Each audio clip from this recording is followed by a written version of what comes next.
This is Democracy Now! As we continue to look at the Broadview 6 case, we're joined by two of the activists indicted, Kat Abughazaleh, who recently ran for a seat in the U.S. House of Representatives, and Michael Rabbitt, Democratic committeeperson in Chicago's 45th Ward.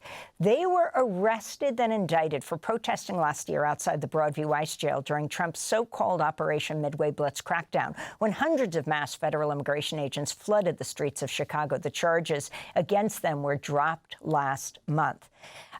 So, Kat, the charges were dropped against you. What did that mean? What did these charges mean? Explain what you were doing that day. And the fact, Kat Abughazaleh, you weren't arrested that day. This came weeks later, and you were running for Congress. Yeah, I mean, it's impossible to talk about these charges without also talking about the conditions at the place we were protesting, the Broadview Processing Center, where ICE headquarters its operations in Chicago, which essentially functions as a concentration camp. People are denied basic human rights. They are denied translators, so they are forced to sign their own self-deportations, while also being denied water, food, access to hygienic facilities. Pregnant women sleep on concrete. People are stuck sleeping standing up because they're packed in so tightly, which is why I and many others had been regularly protesting at Broadview, and ICE had escalated its actions week after week. That day, we were hit by a car. ICE drove a car into a crowd. We weren't arrested that day, but ICE still shot us with pepper bullets, rubber bullets. They deployed tear gas and flashbangs. But I didn't find out that I had been indicted until a month after this happened.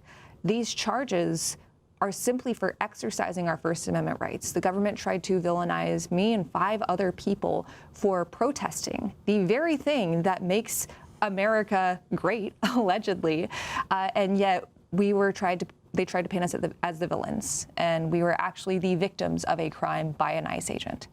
I mean, we are watching the video right now as the car drives into you all, and you didn't know each other, is that right? The so-called Broadview 6? You didn't know all of each other.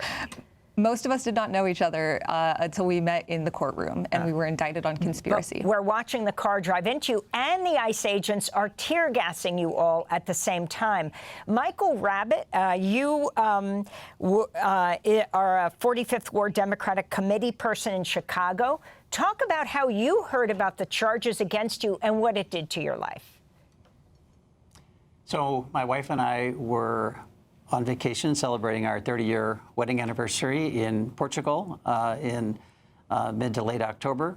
And as Kat mentioned, we weren't arrested that day. So I was rather shocked when I woke up in the morning and looked at my phone, and there was a message from the FBI saying that I had been indicted and needed to turn myself in the next day, or else there would be a warrant for my arrest.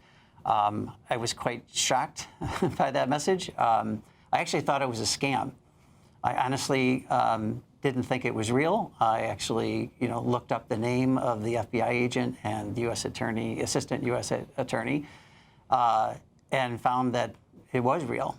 And it was quite shocking, and we just have 30 seconds, but let me ask you, were you afraid that you would get arrested coming into the country, or that you wouldn't be allowed back into the U.S.?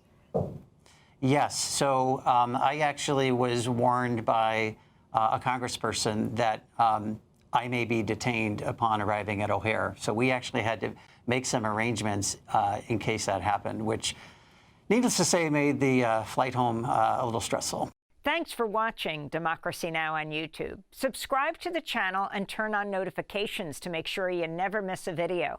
And for more of our audience-supported journalism, go to democracynow.org, where you can download our news app, sign up for our newsletter, subscribe to the daily podcast, and so much more.